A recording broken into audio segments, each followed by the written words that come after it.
నమస్కారం. వార్తలకు స్వాగతం. ముందుగా ముఖ్యాంశాలు.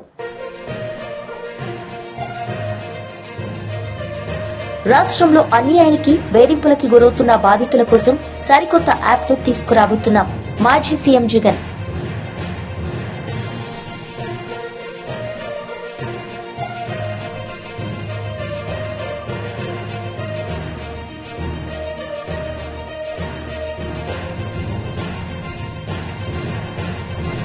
బీసీలకు 42% రిజర్వేషన్లు ఇచ్చిన తర్వాతనే లోకల్ బాడీ ఎన్నికలు పెట్టాలన్నది మా డిమాండ్. మాజీ మంత్రి తలసాని శ్రీనివాస్ యాదవ్.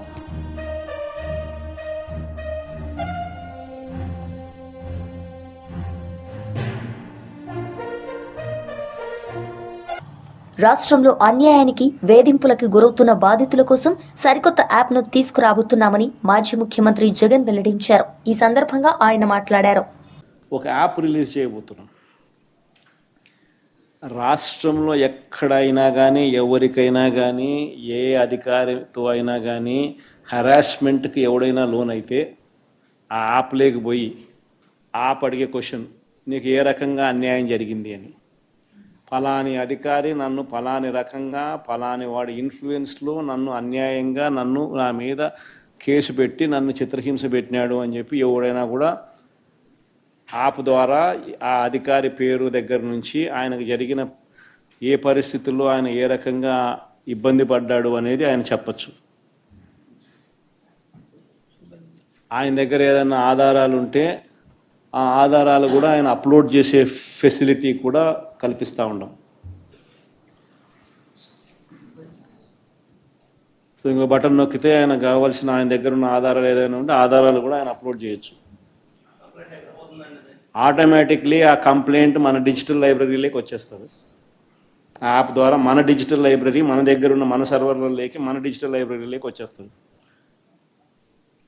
రేపొద్దున మనం ముఖ్యమంత్రి అయిన తర్వాత ఆ డిజిటల్ లైబ్రరీ మనం ఓపెన్ చేస్తాం. రేపొద్దున ఎవరికి రాష్ట్రంలో ఏ కార్యకర్తకైనా ఎవరికైనా కూడా ఎటువంటి అన్యాయం జరిగినా, ఏ అధికారి వల్ల అన్యాయం జరిగినా వాళ్ళ పేరు, ఏ రకంగా అన్యాయం చేసినాడు, ఎవరి ప్రోద్బలంతో అన్యాయం చేసినాడు, ప్లస్ నెక్స్ట్ బటన్, మీ దగ్గర ఏమైనా సాక్ష్యాలు ఏమైనా ఉంటే ఏమైనా అప్లోడ్ చేయాలనుకుంటే చేయండి. వీడియోలు కానీ నీకు ఇంకా వేరే సాక్ష్యాలు కానీ ఏమైనా ఉంటే మీ దగ్గర ఉంటే మీరు చేయండి. సో అవి కూడా ఒక అవకాశం. అవన్నీ ఆటోమేటిక్లీ మన సర్వర్లలో మన డిజిటల్ లైబ్రరీలోకి వెళ్ళిపోతుంది. మనం వచ్చిన తర్వాత అవి ఓపెన్ చేసి ఎవడెవడైతే మన కార్యకర్తలను అన్యాయం చేసినాడో వాళ్ళందరినీ కూడా చట్టం ముందర ఏ రకంగా నిలబెట్టాలనో ఆ రకంగా నిలబెట్టించి అందరినీ కూడా సినిమా చూపించే కార్యక్రమం మాత్రం జరుగుతుంది. వాళ్ళు చేసినవన్నీ కూడా వడ్డీతో సహా ఏదైతే నువ్వు ఎత్తుతున్నావో అదే పండుతుంది. ఎక్కడో కూడా మనం అన్యాయం చేయడం లేదు. ఏదైతే మీరు ఎత్తినారో అదే రేపొద్దున పండుతుంది. చక్కెర వడ్డీతో సహా చెల్లించే పరిస్థితి వస్తుంది. అదొకటి ఖచ్చితంగా నెక్స్ట్ 10 రోజుల్లో రిలీజ్ చేయబోతున్నాం. బాబు ష్యూరిటీ మోసం గ్యారంటీ అని ఏదైతే ప్రోగ్రాం జరుగుతూ ఉందో దాంట్లో మీరంతా కూడా ఇంకా కొంత ఎక్కువ ఇన్వాల్వ్ కావాలి. అంటే ఈ ప్రోగ్రాం అనేది అన్ని చోట్ల బాగా జరుగుతూ ఉంది. ఆర్గనైజ్డ్ పద్ధతిలోకి తీసుకొని రావాలంటే గ్రామ కమిటీస్ను మనం ఎఫెక్టివ్లీ ఫామ్ చేయాలి. ఎఫెక్టివ్లీ మనం ఫామ్ చేసే ఒక అవకాశం దీనివల్ల మనకు వచ్చింది ఈ ప్రోగ్రాం వల్ల. ఈ ప్రోగ్రాము ఎంత బాగా ఉందంటే ప్రతి చోట కూడా చంద్రబాబు నాయుడు చేసిన మోసం అనేది క్లియర్ కట్గా కనిపిస్తూ ఉంది. ప్లస్ మోస్ట్ ఇంపార్టెంట్ థింగ్ ఏంటంటే మనల్ని పోగొట్టుకున్నామనేది కూడా ఆటోమేటిక్లీ కార్యకర్తల్లోనూ శ్రేయోభిలాషుల్లోనూ ప్రతి గ్రామ స్థాయిలోనూ కూడా అది విపరీతంగా కనిపిస్తుంది. ఇంతకుముందు వైఎస్ఆర్సీపీ ప్రభుత్వం ఉన్నప్పుడు ఇవన్నీ అందుతాన్ని క్రమం తప్పకుండా అందుతాన్న పరిస్థితి నుంచి చంద్రబాబు నాయుడు వచ్చిన తర్వాత ఆ అందుతాన్నటివన్నీ ప్లేట్ తీసేసినాడు. ఆయన ఇస్తానని చెప్పినవన్నీ కూడా బిర్యానీ పెడతానన్నాడు. అది మూతగా బిర్యానీ అనేది పలావ్ పోయింది, బిర్యానీగా దేవుడెరుగు అనే స్టేజ్లోకి వెళ్ళిపోయిందనే టాక్ ప్రతి ఊర్లో జరుగుతుంది, ప్రతి ఇంట్లో జరుగుతుంది. కాబట్టి గ్రామ స్థాయిలో విపరీతమైన కదలిక వస్తూ ఉంది. ఆ కదలిక వచ్చిన నేపథ్యంలో మనం దీన్ని ఆర్గనైజ్డ్ పద్ధతిలోకి తీసుకొని రావాలి. సో జరగాలనంటే మీరు మూవ్ కావాలా. ఆర్గనైజేషన్ ఇంకా రాబోయే రోజుల్లో అగ్రెసివ్గా ఇక యాక్టివిటీస్లోకి ఇన్వాల్వ్ కావాల్సి వస్తుంది. సో ఆర్గనైజేషన్ యాక్టివిటీస్లోకి ఇన్వాల్వ్ అయ్యే పరిస్థితి వచ్చే టయానికల్లా గ్రామ కమిటీస్ను పూర్తిగా 100% ఎఫిషియెంట్గా ఫామ్ చేయండి. దాంట్లో మీరు క్రియాశీలక పాత్ర పోషించాలి. మంత్రి పొన్నం ప్రభాకర్ మీడియా సమావేశం నిర్వహించారు. ఈ సందర్భంగా ఆయన మాట్లాడారు. కార్యక్రమాలు చేస్తున్నటువంటి ఈ ప్రజాపాలన ప్రభుత్వానికి ప్రోత్సాహం ఇచ్చే విధంగా, ఆశీర్వచనం ఇచ్చే విధంగా మరి ముందుకు తీసుకుపోవాలని సందర్భంగా నేను కోరుతూ, తప్పకుండా ఈ హైదరాబాద్ నగరానికి సంబంధించిన ఎటువంటి సమస్య ఉన్న ఇన్ఛార్జ్ మంత్రిగా గౌరవ ముఖ్యమంత్రి గారు సహకారంతో, సహచార మంత్రుల సహకారంతో ఇప్పటికే నియోజకవర్గానికి సంబంధించి కొంత డాక్టర్ వివేక్ గారు, తుమ్మల నాగేశ్వరరావు గారు, నేను, అదేవిధంగా కొంతమంది కార్పొరేషన్ చైర్మన్లు క్షేత్రస్థాయిలో పార్టీకి సంబంధించినటువంటి ఆలోచనతో ఇప్పటికే వేదిక మీద మా పెద్దలందరూ ఉన్నారు. అజరుద్దీన్ గారు, నవీన్ గారు, వెంకటస్వామి గారు, సంజయ్ గారు, మా Shivasena Reddy sports authority chairman, Amit గారు, విజయ డైరీ చైర్మన్, దాని తర్వాత కిరణ్ గారు, వీరే రామయ్య గారు, మా ఫిరోజ్ గారు, దాని తర్వాత భవానీ శంకర్ గారు, మన బసి గారు, ఇంకా పెద్దలందరూ ఇక్కడ ఒక సంకల్పంతో ముందుకు పోతా ఉన్నాం. తప్పకుండా కాంగ్రెస్ పార్టీ చేస్తున్న ప్రజాహిత కార్యక్రమాలకు, జూబ్లీ ప్రజల కష్టాలు తీరడానికి సంబంధించిన ఒక అవకాశం వచ్చింది. ఆ అవకాశాన్ని వినియోగించుకోవాలని సందర్భంగా కోరుతా ఉన్నాం.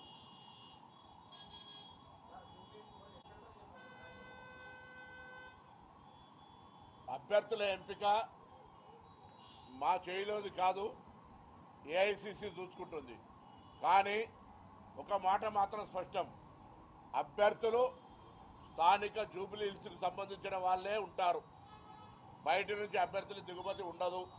స్థానికంగా ఈ జూబ్లీ హిల్స్ ప్రజలతో వివిధ హోదాల్లో, వివిధ సందర్భాల్లో కష్టపడుతున్నటువంటి వాళ్ళకు సంబంధించిన అవకాశం, టికెట్ నిర్ణయం అనేటువంటిది పార్టీ నిర్ణయిస్తుంది. బట్ బయట నుంచి ఆశిస్తున్నటువంటి వాళ్ళు ఎవరికి కూడా ఇక్కడ అవకాశం ఉండదు అనేటువంటిది పార్టీ ఆలోచన. ఎందుకంటే కన్ఫ్యూజన్ ఉండద్దు, ఎటువంటి దాని లోపల మళ్ళీ అందరూ కూడా ఇక్కడ ఆశావాహులు కూడా అందరూ కలిసి 7 డివిజన్లలో తిరుగుతారు, పార్టీని బలోపేతం చేస్తారు, ప్రజా సమస్యలు పరిష్కరిస్తారు. పార్టీ సర్వేల ద్వారా, పార్టీ నాయకత్వంకు ఉన్నటువంటి సమాచారం ద్వారా పార్టీ నిర్ణయిస్తుంది. కానీ బయట నుంచి ఎవరు ఆశావాహులకు సంబంధించి ఇక్కడ ఈ జూబ్లీ హిల్స్ ఉప ఎన్నిక లోపల అవకాశం ఉండదు. అదే పార్టీ. అందుకని చెప్తాను, ఫస్ట్ మీరు అడుగుతున్న దానికి ఒక ప్రిలిమినరీగా స్థానికంగా మాత్రమే అవకాశం ఉంటుంది. స్థానికంగా కష్టపడి పనిచేస్తున్నటువంటి వాళ్ళ నుంచి అభ్యర్థి ఉంటాడు. ఎవరు అనేటువంటిది పార్టీ సర్వే ద్వారా పోటీ చేసిన అభ్యర్థి వస్తారా, కొత్త వాళ్ళు వస్తారా, ఎట్లా అనేటువంటిది that is decided by party. అన్ని రకాల కార్యక్రమాలు కాంగ్రెస్ పార్టీ అధికారంలో ఉన్నాం. మీరందరూ ఇచ్చే ఎన్నిక ప్రకటించే నాటికి యుద్ధానికి తయారవుతాం. మేము ప్రజల దగ్గరకు పోయి వాళ్ళ యొక్క మన్నన పొందడానికి మా కార్యాచరణ ఉంటుంది. ఇప్పుడు పార్టీలకు సంబంధించినటువంటి ఆలోచన మేము అడుగుతా ఉన్నాం. ఇలా మీకు ఒక ఉదాహరణ చెప్తా ఉన్నా. ఇక్కడి ఉప ఎన్నిక కారణం సహజ మరణం, అనారోగ్యం. కానీ ఎన్నిక గురించి చెప్తా ఉన్నా. సికింద్రాబాద్ కంటోన్మెంట్ ఎన్నిక ఒక అవివాహిత యాక్సిడెంటల్ డెత్, అక్కడ కూడా కాంగ్రెస్ గెలవలేము. సో సానుభూతి అనే పేరు మీద ఎవరైనా అటువంటి ప్రయత్నం చేసుకుంటే రాజకీయాలకు సంబంధం లేదు. అందుకే మేము ఎందుకు ఇవ్వాలి నిర్ణయం తీసుకున్నాం, స్థానిక ప్రజలతోటి మమేకమై స్థానిక ప్రజలకు సంబంధించినటువంటి వివిధ అంశాల ద్వారా పరిచయం ఉన్నటువంటి వాళ్ళకు మాత్రమే. బయట మాకు చాలామంది ఆశావాహులు ఉన్నారు, మీకు తెలుసు ఓపెన్గా. అయినా వాళ్ళందరినీ ఖచ్చితంగా ఇప్పుడు ఈ ఉప ఎన్నికల్లో అటువంటికి అవకాశం లేదు. ఓన్లీ స్థానికంగా జూబ్లీ హిల్స్ నియోజకవర్గానికి సంబంధించిన వాళ్ళకు మాత్రమే అవకాశం ఉంటుంది. అవన్నీ నేను అందుకే చెప్పిన. మళ్ళా first filter by with in constituency, దాని తదుపరి పార్టీ డిసైడ్ చేస్తుంది. ఏముండదు, నాయకులంతా కుటుంబం అందరం కూర్చున్నాం. నాయకుల మధ్య విభేదాలు ఉన్నాయి, అందరూ వస్తారు. అందుకే మేము సమన్వయకర్తలు, మా కార్పొరేషన్ చైర్మన్లు వచ్చినారు. 6 కార్పొరేషన్ చైర్మన్లు.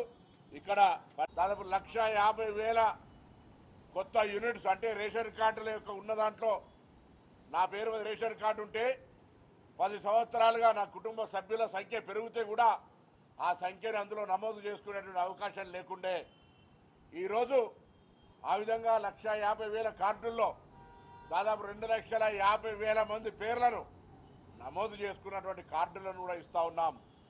రాజకీయాలకు అతీతంగా అర్హతను బట్టి ఇప్పుడు కూడా ఇంకెవరైనా రేషన్ కార్డు రాలేదు, నాకు రేషన్ కార్డు కావాలనుకుంటే ఇప్పుడు కూడా అప్లికేషన్ చేసుకోండి. 1,00,000 మందికి ఇవాళ కూడా వెరిఫికేషన్ అవుతా ఉంది. ప్రభుత్వం సానుకూలంగా 10 సంవత్సరాలు తెలంగాణ వచ్చిన తర్వాత పడ్డ ఇబ్బందులను తొలగించాలని ఈ రేషన్ కార్డుల ప్రక్రియ చేస్తూ ఉంది. ఒకవైపు పేదలకు అవసరమైన ఇందిరమ్మ ఇళ్ళు, 200 యూనిట్ల ఉచిత విద్యుత్, రేషన్ కార్డులు, మహిళలకు ఉచిత బస్సు ప్రయాణం, ఇలా అనేక రకాల కార్యక్రమాలతో పాటుగా పేదల పిల్లలు, బడుగు బలహీన వర్గాల పిల్లలు చదువుకునేటువంటి గురుకులాల్లో కూడా మెనూ ఛార్జీలు పెంచి, వారికి మెస్ ఛార్జీలు పెంచి ఈరోజు వాళ్ళ విద్యకు కూడా అనేక రకాల కార్యక్రమాలు తీసుకుంటా ఉంది. ఈ విధంగా ఈ ప్రభుత్వం ఎన్నడూ ఊహించని విధంగా పెద్దలకు మాత్రమే పరిమితమైంది అనుకునేటువంటి సన్న బియ్యాన్ని పేదలందరికీ ఇస్తా ఉన్నది. ఇది గతంలో ఉన్నటువంటి పరిస్థితికి భిన్నంగా దొడ్డు బియ్యం తినక తీసుకొని రీసైక్లింగ్ అయ్యే పరిస్థితి నుంచి ఇలా 100% సన్న బియ్యం వాడుతూ ఉన్నారు. ఇది ప్రజలు గమనించాల్సిన అవసరం ఉంది. హైదరాబాద్ సంబంధించి ప్రత్యేకమైన శ్రద్ధ తీసుకొని గౌరవ ముఖ్యమంత్రి గారు స్వయంగా మున్సిపల్ శాఖ మంత్రిగా అనేకమైనటువంటి ఫ్లైఓవర్స్, అండర్ పాసులు, ఎస్టీపీలు, డ్రైనేజీలు, పార్కులు, స్ట్రీట్ లైట్స్ అనే విధంగా అన్ని రకాల ప్రజాహిత సమస్యల్ని పరిష్కరించే విధంగా ప్రయత్నం చేస్తూ ఉన్నాం.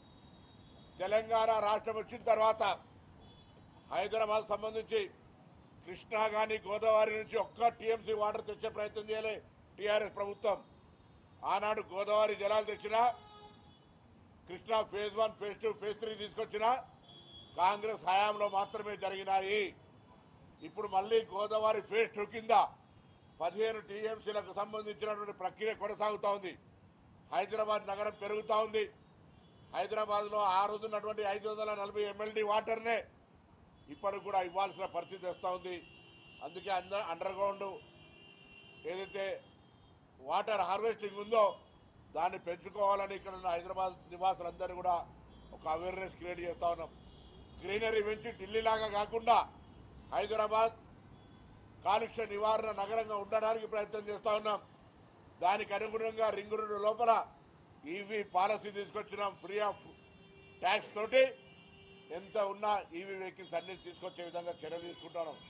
హైదరాబాద్ లోపల పబ్లిక్ ట్రాన్స్పోర్ట్ సిస్టంలో ఓన్లీ ఈవీ, సిఎన్జి, ఎల్పిజి తప్ప ఇతర కాలుష్యానికి కారణమైన వాహనాలు నడవద్దనేటువంటి సంకల్పంతో పోతా ఉన్నాం. ఈ విధంగా ప్రభుత్వం అన్ని రకాల కార్యక్రమాలు తీసుకుపోతా ఉంది. అందులో 1వ తేదీ నుంచి జూబ్లీ హిల్స్ నియోజకవర్గంతో పాటుగా అన్ని నియోజకవర్గాల్లో ఈ కార్యక్రమాన్ని ప్రారంభిస్తాం. ప్రత్యేకించి జూబ్లీ హిల్స్కి సంబంధించి కొంత ఆకస్మిక అనుకోని కారణాల వల్ల ఉప ఎన్నిక వచ్చింది. మేము ఉప ఎన్నిక రావాలని నేను కోరుకోలే. కానీ ఉప ఎన్నిక వచ్చినప్పుడు తప్పకుండా ఆ ఉప ఎన్నికల్లో ప్రజలకు మెరుగైన సేవలు, అధికారంలో ఉన్న పార్టీని గెలిపించుకోవాలనే విజ్ఞాపన కూడా చేస్తూ ఉన్నాం. అందుకు సంబంధించి కార్యాచరణ బూతుల వారీగా మా పార్టీ ప్రజా సమస్యలు అన్ని రకాల కార్యాచరణతో ముందుకు పోతాం. దయచేసి ప్రజలకు ఏ సంబంధించిన సమస్య ఉన్నా గత 10 సంవత్సరాలుగా నిర్లక్ష్యానికి గురై మీ సమస్యలు పరిష్కారం కాలేదనుకునేటన్నిటినీ ప్రజాపాలన ప్రభుత్వం పరిశీలిస్తుంది.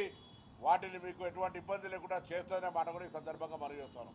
తప్పకుండా ప్రజలు కూడా అధికారంలో ఇన్ని రకాల కౌన్సిల్ సమావేశాల్లో కౌన్సిలర్లు లేవనెత్తుతున్న సమస్యలు కమిషనర్ మరియు అధికారులు పరిష్కరించడం లేదని ప్రొద్దుటూరు నియోజకవర్గ ఇన్ఛార్జ్ ఇర్ఫాన్ భాషా అన్నారు. ఈ సందర్భంగా ఆయన మాట్లాడారు.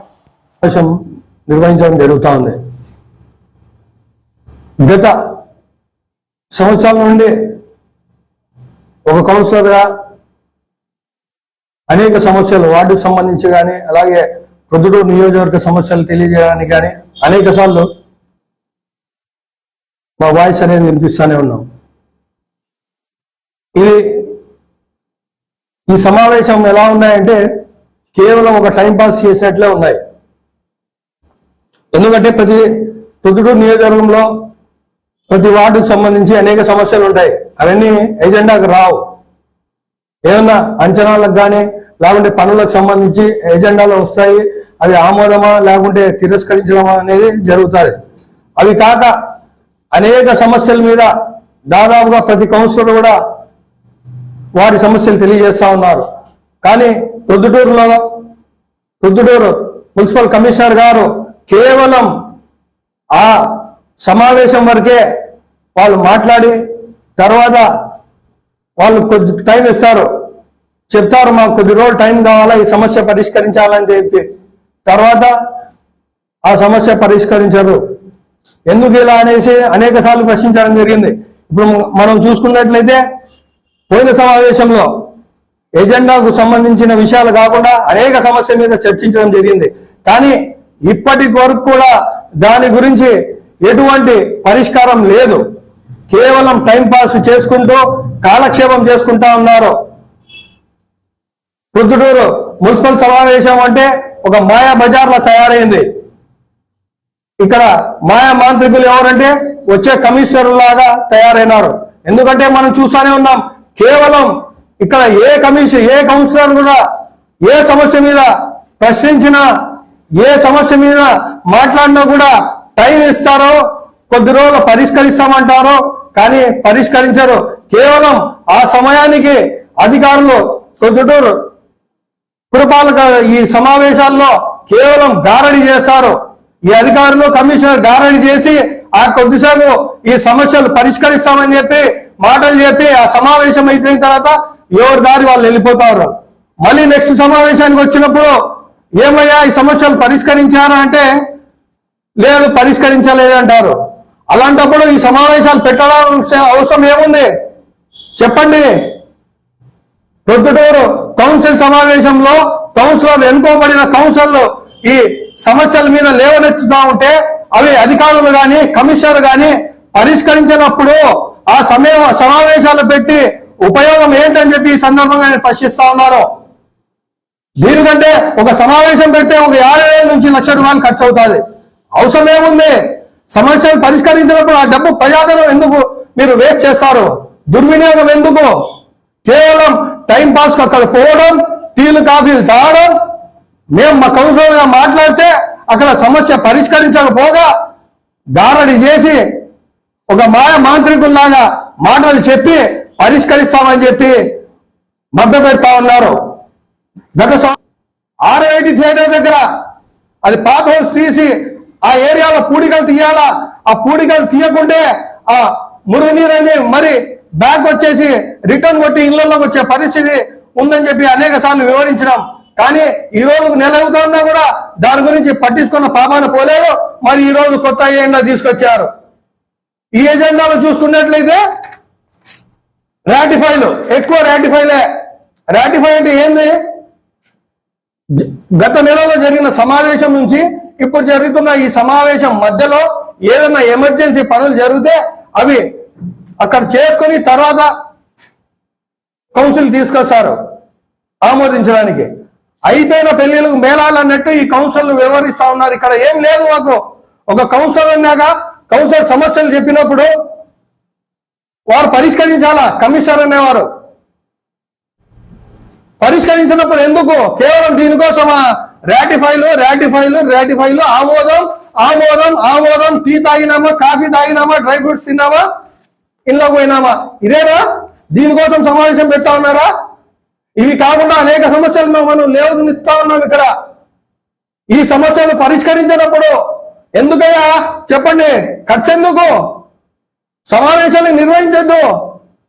ఏదో ఎక్కడ సైన్ పెట్టాలో చెప్పండి, సైన్లు పెట్టేస్తాం. మీరు ఇష్టం వచ్చినట్టు మీరు చేసుకోండి, పరిపాలన చేసుకోండి. ఇందుకేనా కౌన్సిల్ వ్యవస్థ ఉండే? ఇందుకేనా కౌన్సిల్ వ్యవస్థ ఉండే? ఇందుకేనా చైర్మన్ ఉండేది? ఇందుకేనా వైస్ చైర్మన్ ఉండేది? ఇందుకేనా ఎమ్మెల్యే ఉండేది ఒక నియోజకవర్గానికి? ఇందుకేనా? ఏ కౌన్సిలర్లు ఏమన్నా వారి వ్యక్తిగత విషయాల గురించి ఏమన్నా మాట్లాడుతూ ఉన్నారా? ఎక్కడ చూసా నిర్లక్ష్యం. సీడాప్ చైర్మన్ గుణపాటి దీపక్ రెడ్డి మీడియా సమావేశం. Although Singapore consortium will not be reconstituted, అంటే మళ్ళా ఆ సింగపూర్ కన్సార్టియంని మళ్ళా మేము తెచ్చే ఉద్దేశము లేదు. ఎందుకంటే వీళ్ళు చేసిన డ్యామేజ్, అటువంటి డ్యామేజ్ వీళ్ళు గతంలో చేస్తుండరు. కానీ చంద్రబాబు నాయుడు గారిని చూసి మేము ఆంధ్ర రాష్ట్రాన్ని డెవలప్మెంట్లో మా వంతు మేము సహకరిస్తాము అని చెప్పి చెప్తాం జరుగుతోంది. అంటే కేవలము గౌరవ ముఖ్యమంత్రి గారిని చూసే మేము ముందుకు వస్తున్నాము, గతంలో మీరు చేసిన తప్పుల వల్ల మేము ఆ సింగపూర్ కన్సార్టియంతో మళ్ళా రాదలుచుకోలేదు అని కూడా చెప్పి రాయటం జరిగింది. అంటే ఎటువంటి డ్యామేజ్ వీళ్ళు చేశారో ఒకసారి ఆంధ్ర రాష్ట్ర ప్రజలు గమనించాలా అని చెప్పి నేను తెలుపుకుంటున్నాను. వైఎస్ఆర్ పార్టీ టైంలో మీరు చూస్తే భూములు దోచుకున్నారు, ల్యాండ్ టైటిలింగ్ యాక్ట్ అని తెచ్చి. కానీ టీడీపీ ప్రభుత్వం, కూటమి ప్రభుత్వం రాగానే అంతర్జాతీయ కంపెనీలతో ముందుకు రావడం జరుగుతూ ఉంది. కొన్ని ఒక 4-5 వాస్తవాలు కొన్ని మీ ముందుకు తేవాలనుకుంటున్నాను. అప్పుడు జగన్మోహన్ రెడ్డి గారు మొదటి సంవత్సరం అధికారంలోకి రాగానే 250 రూపాయలు పెన్షన్ పెంచడం జరిగింది. ఇప్పుడు కూటమి ప్రభుత్వము మొదటి సంవత్సరంలోనే 1000 రూపాయలు పెన్షన్కి పెంచడం జరిగింది. అప్పుడు అమ్మ ఒడి కింద 13,000 రూపాయలు 42 లక్షల మందికి ఇవ్వటం జరిగితే ఇప్పుడు 26 నుంచి 52,000 ఒక్కొక్క కుటుంబానికి అందుతూ ఉంది. 67 లక్షల మందికి ఇది ఇవ్వటం జరుగుతూ ఉంది. అప్పుడు డిఎస్సి తీసుకొని వస్తానని చెప్పి మాట తప్పి మడమ తిప్పి ఏమి చేయకుండా వెళ్ళిపోయినారు. ఇప్పుడు మొదటి సంవత్సరంలోనే 16,347 ఉద్యోగాలు కలిగటం జరిగింది డిఎస్సి ద్వారా. అప్పుడు అన్నా క్యాంటీన్ని రద్దు చేయటం జరిగింది. ఇప్పుడు దాదాపు 2.5 లక్షల మందికి 5 రూపాయలతో భోజనము కలిగటం జరుగుతూ ఉంది. అప్పుడు మన గ్యాస్ రేట్లు పెంచడం జరిగింది. ఇప్పుడు ఉచిత గ్యాస్ 1,83,000 మందికి ఇవ్వటం జరుగుతూ ఉంది. 23-24లో కేవలము 41 లక్షల మెట్రిక్ టన్నుల ధాన్యం స్వీకరిస్తే ఈరోజు అదే 55 లక్షల మెట్రిక్ టన్నులు 13,000 కోట్లతో సేకరించడము ప్రభుత్వం జరిగింది అని చెప్పి ఇట్లా చదువుకుంటూ పోతే లిస్టు చాలా ఎక్కువ ఉంది. సో వాళ్ళు చేసే దుష్ప్రచారాలు, ఇక్కడ జరిగిన వాస్తవాలు కొన్ని ప్రజల దృష్టికి నేను తీసుకొని రావటం జరుగుతూ ఉంది. సిబిఎన్ గారు పరిశ్రమల్ని తెచ్చేందుకు, భవిష్యత్తు బాగా చేసే దాని కొరకు ప్రయత్నిస్తూ ఉంటే తాడేపల్లి ప్యాలెస్లో వాళ్ళకి భయం చుట్టుకుంది. ఏమని అంటే మేము ఇంకా ఉండలేమేమో, ఇంకా మాకు ఫ్యూచర్ లేదేమో అని చెప్పి రకరకాల కుట్రలతో ఎట్ట అడ్డుకోవాలా అని చెప్పి ఈరోజు ప్రయత్నాలు చేస్తూ ఉండరు. చనిపోయే వైసీపీ పార్టీని ఎట్లా కాపాడుకోవాలా అని చెప్పి ప్రయత్నాలు చేస్తూ ఉండరు. ఇప్పుడు చూస్తే గత కొన్ని రోజుల్లో మీడియాలో కూడా ఏమంటున్నారు, జగన్మోహన్ రెడ్డి గారి ప్రాణానికి హాని ఉందని చెప్పి ఒక కొత్త డ్రామా మొదలుపెట్టినారు. జగన్మోహన్ రెడ్డి గారిని ఎవరన్నా హాని చేస్తారా? ఈ చంపేది, గొడ్డలిది ఇటువంటి సంస్కృతి పేటెంట్ వైఎస్ఆర్ వాళ్ళకే ఉంది. నేను ఒక ఎగ్జాంపుల్ చెప్పాలనుకుంటున్నాను. నిన్న హైదరాబాద్ నుంచి నేను విజయవాడకి వస్తూ ఉంటే మా ఆఫీస్కి సంబంధించిన స్టాఫ్ నాకు గంట ముందే, నేను హైదరాబాద్లో టేక్ ఆఫ్ కాకముందే, కారు లోపలికి పోనీయట్లేదు సార్ ఎయిర్పోర్ట్ లోపలికి అని అన్నాడు. ఎందుకు అని అంటే జగన్మోహన్ రెడ్డి వస్తున్నాడంట, సెక్యూరిటీ కొరకు పోనీయట్లేదని. అంటే జగన్మోహన్ రెడ్డి వస్తున్నాడు అని అంటే గంట ముందే వెహికల్స్ పోనీయకుండా ఆపుతుండి అటువంటి సెక్యూరిటీ ఇస్తున్నారు అని అంటే ఆ సిఐది అతి ఉత్సాహమో లేకపోతే మరి అటువంటి సెక్యూరిటీ ఇస్తున్నారో ఒకసారి ప్రజలు గమనించాలా అని చెప్పి నేను కోరుకుంటూ, ముఖ్యమంత్రి గారు క్లియర్గా చెప్పినారు విఐపి మూవ్మెంట్ ఉంటే 5 నిమిషాల కన్నా ఆపకూడదని. అటువంటిది గంట ముందే మనుషులు పోనీయకుండా ఆపినాడు అని అంటే ఎటువంటి సెక్యూరిటీ జగన్మోహన్ రెడ్డికి వస్తూ ఉంది, కానీ ప్రజల్లో మాత్రము ప్రాణహాని ఉంది అని చెప్పి ఏదో దుష్ప్రచారాలు చేసుకుంటూ పబ్లిక్ సింపతి తెచ్చుకునేదానికి ప్రయత్నిస్తున్నారు అని చెప్పి మనం తెలుపుకుంటున్నాం. రాష్ట్రంలో ఈరోజు పరిశ్రమలు, పెట్టుబడులు రాకుండా జగన్మోహన్ రెడ్డి కుట్రలు పన్నుతున్నాడు. కొన్ని మీకు ప్రజల దృష్టికి తేవాలి. అమరావతికి లోన్ కోసము వరల్డ్ బ్యాంక్ దగ్గరికి మనం అప్రోచ్ అయితే ఇవ్వద్దు, ఇక్కడ రకరకాల సమస్యలు ఉన్నాయి, ఈ లోన్ వేస్ట్ అయిపోద్ది, ఈ అమరావతి రాదు అని చెప్పి వరల్డ్ బ్యాంక్కి మీరు కంప్లైంట్ చేసింది వాస్తవము కాదా అని చెప్పి నేను ఈరోజు చెప్తున్నాను. అదే అమరావతిలో ఎవరైనా ఇన్వెస్టర్స్ వస్తే రావద్దు, ఫ్యూచర్లో మేము దీన్ని అడ్డుకుంటాము అని చెప్పి మీరు సంకేతాలు ఇస్తుండేది వాస్తవము కాదా? అదేవిధంగా ప్రభుత్వానికి లోన్స్ తెచ్చేదానికి బ్యాంకుల దగ్గరికి పోతే ప్రభుత్వము దివాలా తీసే పరిస్థితిలో ఉంది. లోన్లు ఇవ్వద్దు అని అనేక బ్యాంకులకి మీరు ఈమెయిల్స్ పెట్టి ఆగస్టు 8వ తేదీన కరీంనగర్లో బీసీలకు 42% రిజర్వేషన్లు ఇవ్వాలనే డిమాండ్లతో భారీ ఎత్తున సభ పెడుతున్నామని మాజీ మంత్రి తలసాని శ్రీనివాస్ యాదవ్ అన్నారు. బీసీలకు 42% రిజర్వేషన్లు ఇచ్చిన తర్వాతనే లోకల్ బాడీ ఎన్నికలు పెట్టాలన్నది మా డిమాండ్ అని తెలిపారు. 8వ తారీఖు నాడు కరీంనగర్లో భారీ ఎత్తున ఈ 42% రిజర్వేషన్ ఇచ్చిన తర్వాతనే ఎన్నికలు పోవాలనేటువంటి ప్రధానమైనటువంటి డిమాండ్తోని మేము కరీంనగర్లో స్టార్ట్ చేయబోతున్నాం. ఆ తర్వాత అన్ని జిల్లాలకు విస్తరిస్తాం. తప్పకుండా ఈ కాంగ్రెస్ ప్రభుత్వాన్ని ప్రజల దగ్గర దోషిగా నిలబెడతాం. దాంతోపాటు కామారెడ్డి డిక్లరేషన్లో ఇచ్చినటువంటి ప్రతి అంశాన్ని ప్రజల దగ్గర పెడతాం. వాళ్ళ కరపత్రాలు, మేము కూడా కరపత్రాలు పెట్టి ఆ డిమాండ్ పెడతాం. ఇప్పుడు కాంగ్రెస్ ప్రభుత్వం స్వాతంత్రం వచ్చినప్పటి నుంచి మోసం చేస్తుంది, కొత్త ఏం కాదు. వాళ్ళు ఏంటంటే అధికారం ఉన్న ప్రభుత్వంలోనేమో ఇంకా 3 మంత్రులు ఉన్నాయి, మీరు దమ్ముంటే బీసీలను చేయండి, అది చేయరు. దాంతోపాటు కార్పొరేషన్ చైర్మన్లు ఉన్నాయి, అవి బీసీలకు ఇవ్వండి, అది చేయరు. అన్ని ఏవైతే కన్స్ట్రక్షన్ ఫీల్డ్లో ఉన్నటువంటి ప్రతి ఇరిగేషన్ కాంట్రాక్టులు కావచ్చు అన్ని 42% ఇస్తామని కామారెడ్డి డిక్లరేషన్లో చెప్పారు. 2 ఏళ్ళు దగ్గర 20 మాసాలు అవుతుంది, ఇప్పటి వరకు ఒకటి కూడా చేసినటువంటి దాఖలాలు లేవు.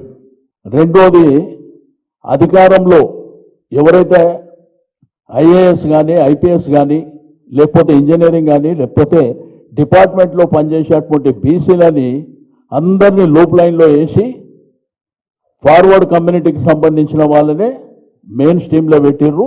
మీరు అది కూడా వెరిఫై చేసుకోవచ్చు. అంటే మీ చేతిలో ఉన్నాయేమో చెయ్యరు, ఢిల్లీలో పోయి పెద్ద డ్రామా చేస్తారు. ఢిల్లీలో పోయి డ్రామా చేయగానే తానా తందానా అని ఆడ ఒకళ్ళ మీద ఒకళ్ళు కొట్టుకునేటువంటి ప్రయత్నం జరుగుతుంది. నేను ఈ సందర్భంగా తెలియజేసేది ఒకటే, మేము కూడా ఢిల్లీలో రాష్ట్రపతి గారిని కలవబోతున్నాం. మా పార్టీ డెలిగేషన్ రాష్ట్రపతి గారిని కలిసి బీజేపీ ప్రభుత్వం కూడా చేస్తున్నటువంటి మోసాన్ని మరి వెంటనే వాళ్ళు కూడా ఈ 42% రిజర్వేషన్ మీద ముందుకు రావాల్సినటువంటి అవసరం ఉన్నది అని చెప్పి నేను ఈ సందర్భంగా తెలియజేస్తా ఉన్నాను. 2 పార్టీలు ఆడుతున్నటువంటి నాటకం, డ్రామాలు అల్టిమేట్గా ఈరోజు తెలంగాణలో ఉన్నటువంటి బహుజనులని మోసం చేసేటువంటి అంశం.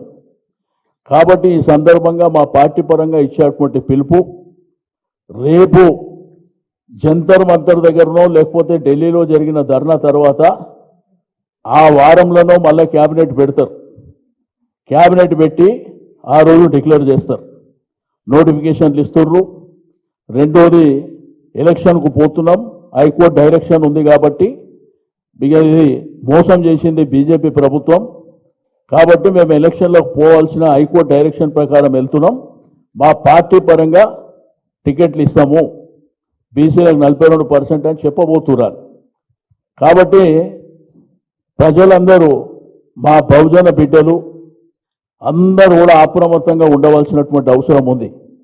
ఒకవేళ 42% రిజర్వేషన్ చేయకుండా ఎలక్షన్లో పోతే కాంగ్రెస్ పార్టీని బొందబెట్టడానికి అందరూ సిద్ధంగా ఉండవలసినటువంటి అవసరం ఉన్నదని చెప్పి నేను ఈ సందర్భంగా తెలియజేస్తా ఉన్నాను. వార్తలు ముగించే ముందు ముఖ్యాంశాలు మరోసారి.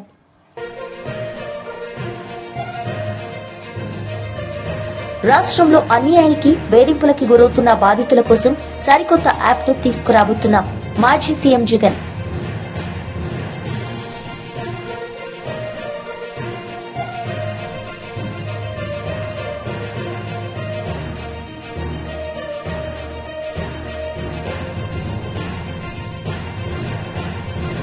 బీసీలకు 42% రిజర్వేషన్లు ఇచ్చిన తర్వాతనే లోకల్ బాడీ ఎన్నికలు పెట్టాలన్నది మా డిమాండ్.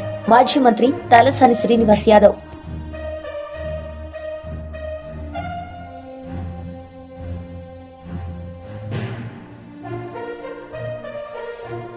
ఈ వార్తలు ఇంతటితో సమాప్తం. తిరిగి ప్రసారమయ్యే వార్తల్లో మళ్ళీ కలుద్దాం. అంతవరకు సెలవు. నమస్తే.